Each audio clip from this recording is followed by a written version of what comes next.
the Florida Panthers look to finish the road trip with a perfect record. But first, they go off the grid during a trip out west. You're Locked On Panthers, your daily podcast on the Florida Panthers. Part of the Locked On Podcast Network, your team every day.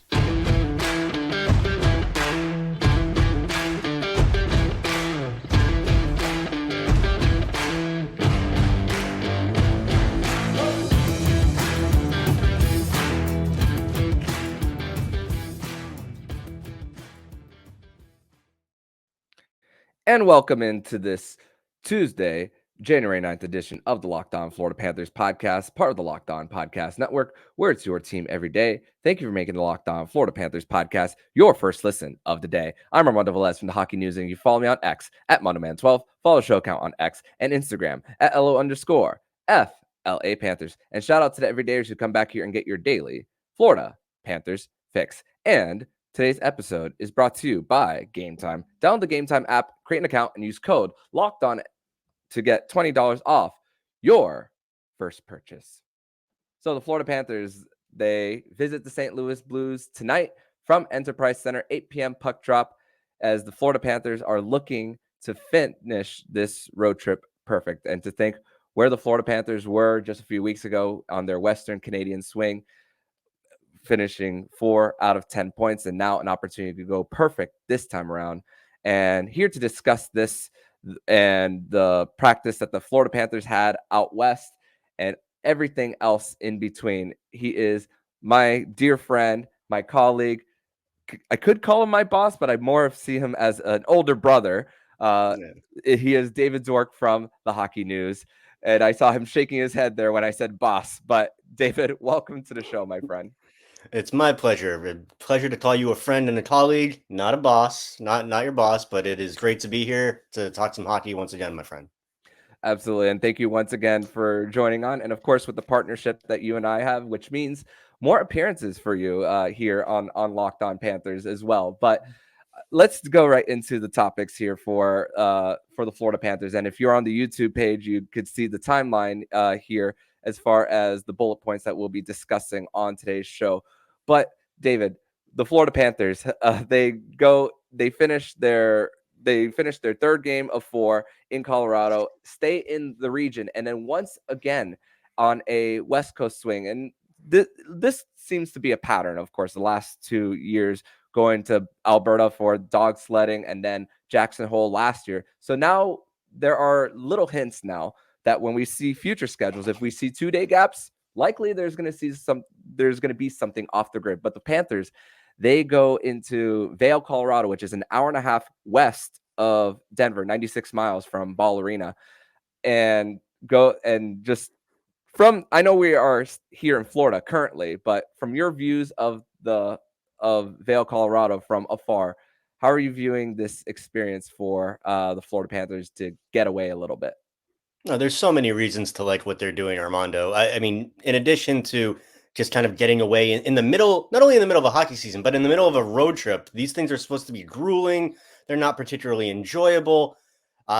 They take this break in the middle of it and go to beautiful, picturesque Vail, Colorado, which, I've only heard of it. I've never been there. I've seen pictures of it. You've heard about it in movies and stuff.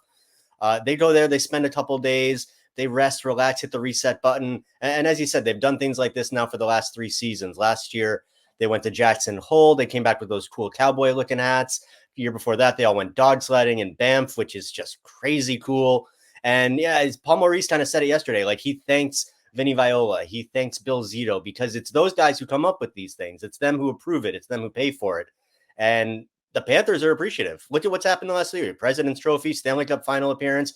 This year, they're playing some of the best hockey in the league. Like, these things all kind of work in synergy with one another. And this is why players are not only so happy to play for the Panthers, but you see guys coming here with no hesitation nowadays. It's a destination to play hockey. They play great hockey. They're playing winning hockey, and they take really good care of their players. So yeah, this is just 100% full circle, just a great thing for the franchise.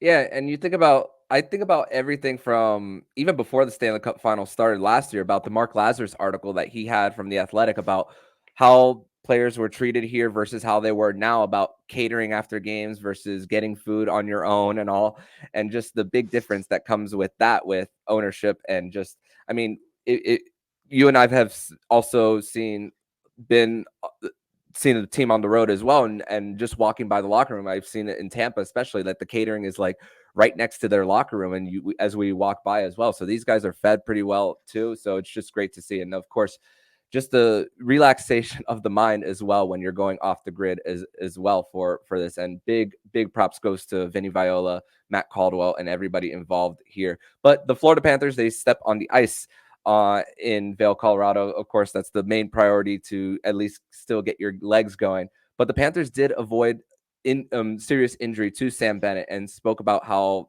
he, when Paul Maurice spoke to the media on Saturday, he said nothing too serious, nothing we're worried about. Okay, I'll take his word for it. And then immediately back on the ice on Monday, and no yellow non-contact jersey neither, which is a great thing as well for the Panthers.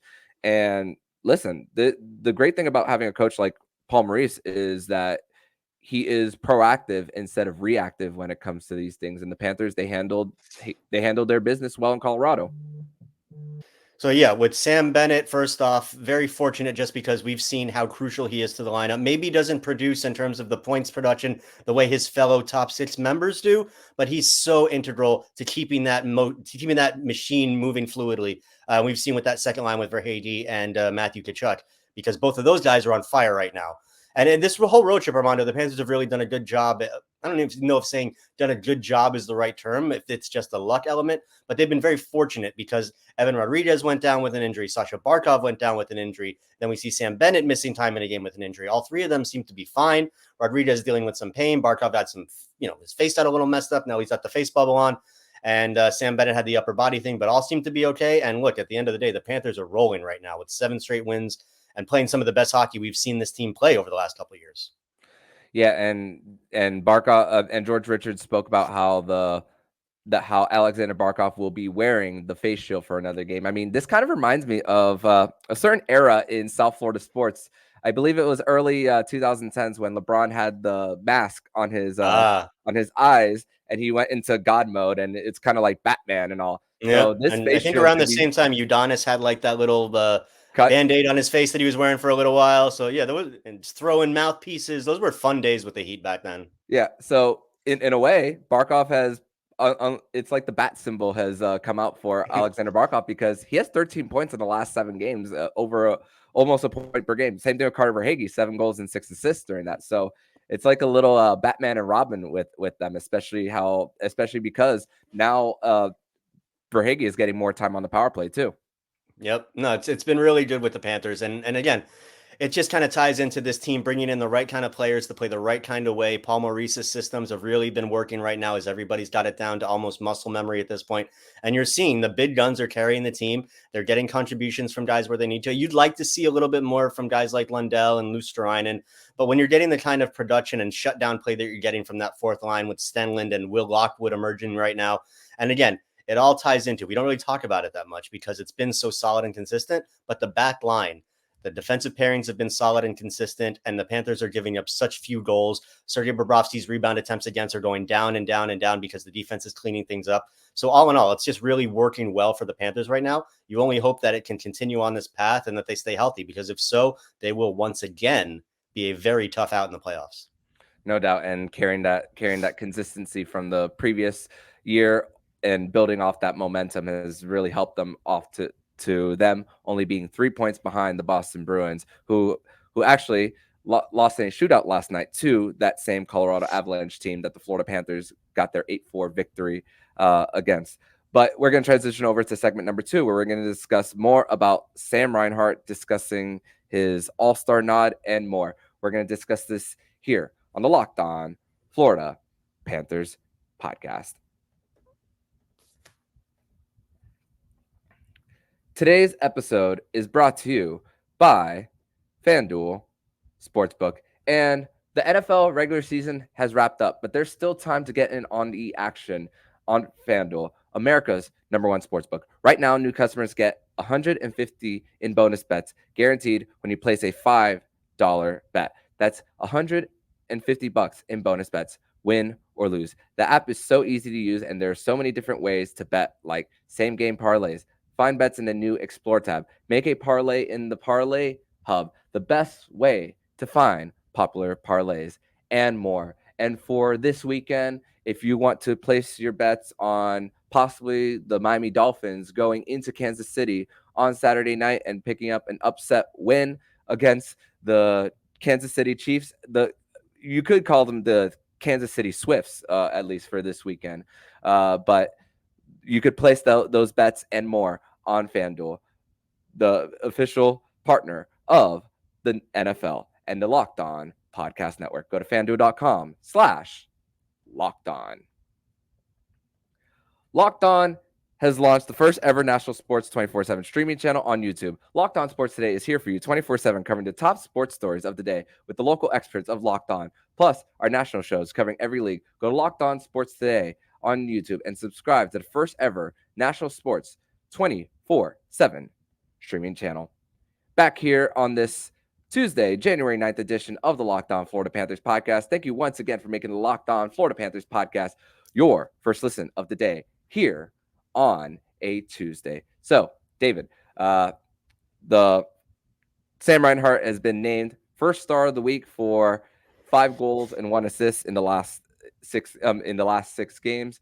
And excuse me, 5 goals and 1 assist for 6 goals in the last week. But 50 points on the season, 28 goals, 22 assists. And the Panthers did release an audio on Sam Reinhart making the all-star team. And these are some of the certain milestones that some players look for. Their first NHL contract, getting drafted, at least one all-star bid, because we know that certain players are tired of doing this. One example, Alexander Ovechkin, who's done this many times in his career, but also talking about his dad, Paul Reinhart, defenseman who made the All-Star team in 1985, Bowling for Soup approved. If you know, you know. But also in 1989 as well. But also, he knew about it during the Christmas break and all, and we didn't have to do any really investigative reporting in order to know what this was, that it was going to be Sam Reinhart. Of course, there is the possibility of other guys getting in via fan votes as well. But how are you processing the Sam Reinhart making the All-Star team and just how much he's come a long way? Because in Buffalo, he wasn't necessarily the guy, even though he was a 20-goal scorer consistently. We all know the main name there during that time was Jack Eichel. But how are you looking at this with all the hard work that Sam Reinhart has put together? No, it's great to see. And I mean, look, we've been watching Sam Reinhart down here in South Florida for 3 years now, and we've seen a player who's not only got great offensive instincts and capabilities, but he's also a great two-way player, the part of his game that doesn't really get talked about a whole lot that we've seen this year. Like that top line, yes, they've been producing a ton of points, but they've also, possession-wise, their analytics have been off the charts. They're playing great defensive hockey. They're controlling the puck. They're controlling the game. And Sam Reinhart plays a huge part of that. So it's wonderful to see him finally at 28 years old get his first All-Star bid. This is a guy who was a former 2nd overall pick with Buffalo. As you said, he's had a lot of very solid years in his career, including the 2 years he's had with the Panthers. The difference, I think, this year, at least for me, is just that he's been a very streaky guy where he'll go on these ridiculous, like the one that you just described over the last, 3 games, he's got 6 goals or whatever it is last week. He'll go on those great streaks and he'll pad his stats, but then he'll have a week or so where he'll kind of go quiet in the statistical category, still impact the game positively. But again, there's so many ways that you view the game now. So the fact that this season he's been very consistent in terms of his production, in addition to the way he plays the game on a 200-foot level, that it was almost inevitable for him to get that All-Star nod. And I'm just, I'm hopeful on his behalf for his sake, that he can continue it throughout the year, because he's earning himself one hell of a contract when the season's over. Yeah. And we still don't know at this time where that's going to be. I mean, again, let's enjoy Sam Reinhart while he's here as well. And also the fact that when you talk about 200-foot game for the Panthers and all, and the thing is, Paul Maurice is also doing a great job with the minutes as well. Barkov is not logging as many minutes as well this year as well. His ice time is around like 19, 20 minutes a game, and even for him and Sam Reinhart, they're mostly together on the PK. but they don't have to be the first unit out there as well, neither, which is the great thing about that for the Panthers as well, where you can, you go on the ice whenever you're needed to, you get a clear, and then you finish off the penalty, or at least you're in the middle of it as well. And that's a great thing about the different components. I mean, you mentioned Kevin Stenlund in the first segment as well, and great to see all the work that has been done, that you can have a Sam Reinhart as well succeed. And and also he had a shorthanded goal the other day as well too. So also great to see that as well for everyone across the roster. Yeah, it's really cool what they've been able to do. And you talk about the penalty kill, bringing in a guy like Kevin Stenlund, which is something that Paul Maurice actually recently talked about, that they targeted in the offseason. Their penalty kill wasn't that good last year. They weren't good at getting faceoffs and controlling play, pushing puck out the zone and killing time in that regard. So they wanted to bring in a strong penalty killer who could take right side faceoffs, and Kevin Stenlund has been all that and more. And you combine that with Sam Reinhart being so solid on the PK and also taking the right side faceoffs. And that's a big part of why the PK has improved so much this year. Yeah, and big when it comes to those draws, and especially with Sam Reinhart having to take more of those faceoffs, with Alexander Barkov having the injury as well to his upper body, and we're likely going to see that more again tonight as the Florida Panthers face off against the St. Louis Blues from Enterprise Center tonight at 8 p.m. But we are going to transition into segment number 3, where we are going to discuss more about tonight's matchup between the Florida Panthers and the St. Louis Blues. We're going to discuss that and more here on the Locked On Florida Panthers podcast. Today's episode is brought to you by Game Time. And you shouldn't have to worry when you buy tickets to your next big event. Game Time is the the fast and easiest way to buy tickets for all the sports, music, comedy, and theater events near you. With killer last-minute deals, all-in prices, view from your seat, and their best price guarantee. Game Time takes the guesswork out of buying tickets. See the view from your seat before you buy, so you know exactly what to expect when you arrive. All-in prices show your total upfront, so you know you're getting a great deal before you check out. Buy tickets in seconds with just 2 taps. And with the Florida Panthers coming back home after being on the road for 10 days, and with it being 90s night at Emirates Bank Arena on Thursday, when they face off against the LA Kings, you can buy your tickets at Game Time. Game Time has deals on tickets right up to the start of the event and even an hour after it starts.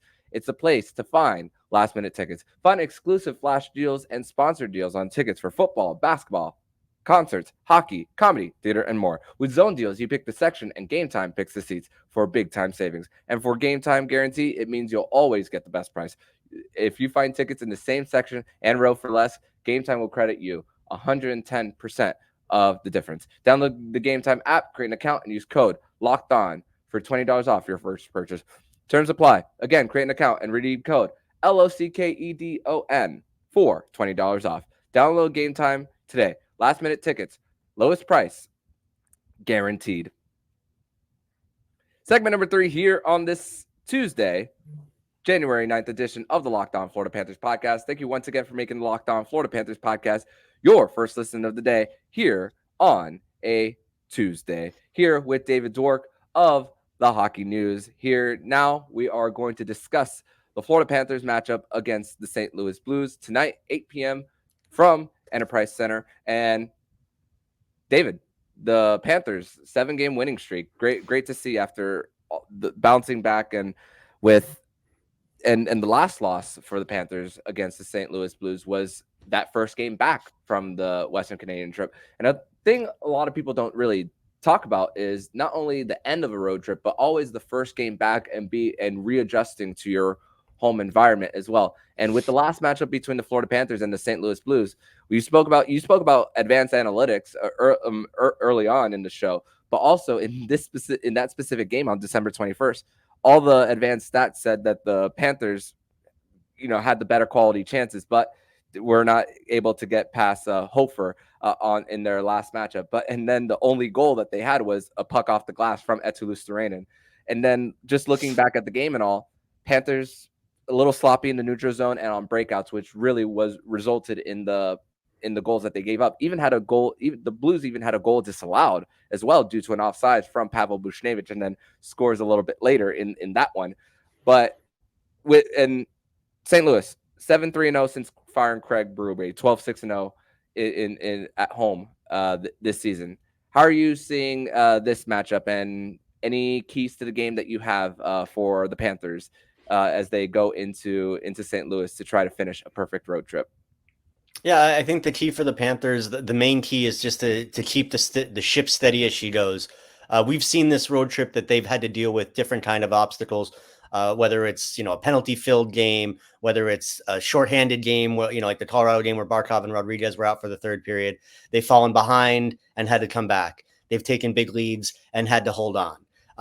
There's no there's no script. They're just finding ways to win, and they're doing it by playing strong, consistent hockey. They're not coming off the script, and they're doing their thing, and they're getting results. Obviously, being completely healthy and having everybody available is a big part of that, because rolling 4 lines, rolling 3 pairings is something that the Panthers are able to do well, as you just mentioned, with keeping the ice time pretty evened out and not having to go too top heavy. So in St. Louis, you're playing a team that right now, they're just desperate for points. They're trying to find their identity. It's been very inconsistent when I see St. Louis, just in terms of the way they defend. Their goaltending is very up and down. And then that's been just, you mentioned Hofer, the night that the Panthers played the Blues. A lot of the Panthers' losses this year, you have to look back, are nights they've run into really hot goalies. And while that can be very frustrating, it's also not the worst thing in the world when the majority of your losses are coming when another team has to be at their very best to beat you. Because when it comes to a 7-game series, which is what this is all about, odds are the way the Panthers play, they're going to be the better team in a 7-game series against pretty much anybody that they've played these days. So going into St. Louis tonight, just keep things steady, stay out of the penalty box, keep doing what they've been doing. And as this has gone on, Armando, I'm just excited and anxious to see each game, just because you're seeing growth and you're seeing, the kind of consistency that anybody who's followed the Panthers for a long time hasn't seen over the course of an extended period of time. So right now, I'm just kind of excited to see how it continues and to see what they do. Yeah, and it goes to the whole process over results sometimes, especially early on in the season for the Panthers, when we remember at that time, which is 2-3 weeks ago, we were wondering what's going on with Matthew Tkachuk as far as the goal scoring as well. We were wondering all that as well, and look what's happened in the first 3 games of 2024 as well. He has 3 goals in three games. Yeah, he had an empty netter in Colorado, and also the fact that the Panthers once again have weathered storms as far as guys being out for the third period against Vegas with Erod and Barkov, and then Bennett in the third period in Colorado. Excuse me. The Erod and Barkov were the last 2 periods in Vegas. But I mean, just the ability to weather storms, like you said, rolling 4 lines. But it's crazy. Even that Vegas game, even with Barkov and Erod out, the minutes distribution was incredible. How Paul Maurice managed it. Nobody overexerted themselves when you had to roll 3 lines at the time too. So it's just knowing not to have extended shifts. Get your clears when necessary, especially in the long change period in the second. That is going to be the most important, regardless of whether guys go down or not. So that is going to be a big key for the Panthers as far as not having too many long shifts. I know they're not in altitude this time around, but that's gonna be one key for me to look at. The altitude didn't seem to bother them too much on Saturday, but yeah, you're absolutely right that's going to be a big key. And I mean, it helps when, you mentioned like guys like Matthew Tkachuk and Carter Verhaeghe. Verhaeghe's had, what is that, like a multi-point games, goal and an assist in 4 straight, I believe it is, where he's got like 9 points in his last 4 games. And then you got Matthew Tkachuk. He talked about he's got goals in 3 consecutive games. He's also got, I think, 11 points over his last 5 games or something like that. So the Panthers are really rounding into form right now. Again, you hope that, because we're still just in January. But the way that this team has kind of, at least over the last couple of years, ramped itself up and really hit its stride at the right time, it looks like they're doing that again. They've just kind of reached another level of how high they can go now, which is pretty cool. Yeah, no doubt about that as well. And also, this had me thinking. And at the time of this recording, it's 10:38 a.m. on a Tuesday. Panthers don't hit the ice for morning skate until 12:30 Eastern time, 11:30 Central as well. So, end of a road trip, you think about how the Panthers are going to manage their goaltending as well as tonight. Bob has had a big load as far as his workload, but with the 2 days off prior to the game and then the gap as far as resting your goaltender and then that first game back home, is this one of those games where you think you'll see Anthony Stolarz between the pipes tonight? The reason that I'm not sure is only because of that 2 days off that you just mentioned in between the Colorado game and the St. Louis game. I do look ahead at the schedule, and you see coming off of the road trip, they're going to have just 1 day off between where they go home. They've got Los Angeles, then they got 1 day off, then they got New Jersey, and then they get 1 day off, and they got Anaheim, and then they get 1 day off. So there's no real time off. I think it goes next Wednesday, next Friday, Detroit and Minnesota. So the Panthers aren't going to. So whether or not Bob starts or Stolarz starts in St. Louis, I would think whoever doesn't start at that game would start the first game back from the road trip against the Kings. As you said earlier, always a tough spot for any team when you come back from an extended road trip, that first game at home, especially when you've just got the 1 day off in between. And the way the Panthers have been traveling, they have not been traveling night of a game when they're on the road. Like if, for example, tonight, they'll play their game tonight. They're probably not going to travel after the game tonight. They're probably going to travel home tomorrow and sleep regularly and not get home at 5 a.m. They've liked that they've gone to that kind of a schedule. They think it's beneficial to the team and it's helping them. So that's how they're going to be traveling. So that's why I would think whoever starts tonight would probably be resting on Thursday night when they host the Kings, just because of how they've gone. It really seems that, especially more so the last couple of months, they've tried to not shelter Bob, I don't think that's the right word, but kind of hold him back a little bit and play Stolarz a little bit more. And Stolarz, to his credit, he's been great. He's been everything you could ask for from a backup goaltender and more. He's had a great attitude. He's been great in the net. So, I hope that answers your question. Whoever we don't see tonight, I think we'll probably see on Thursday when they get back home. But either way, I mean, you got to feel good about whichever goalie pops out there right now. No doubt. And also, they won't have a practice the day after the Kings game as well, as far as we spoke about that first game back and getting back to their routine. And then Saturday against New Jersey, and then they'll have a practice at noon right before on Sunday, right before their matinee on MLK Day against the Anaheim Ducks. And their next 2-day gap after this won't be until the end of the homestand before they travel to Nashville, which will only be a one game quick trip over there to the Music City as well. But David, I want to thank you so much for jumping on this edition of the Locked On Florida Panthers podcast to preview tonight's game, discuss the Florida Panthers going off the grid as well, and also discussing the injuries and also just how hot everyone is on point streaks as well. So for all the listeners here, tell everybody where they can follow you online. Absolutely, man. It's my pleasure to be here as always and chat with you.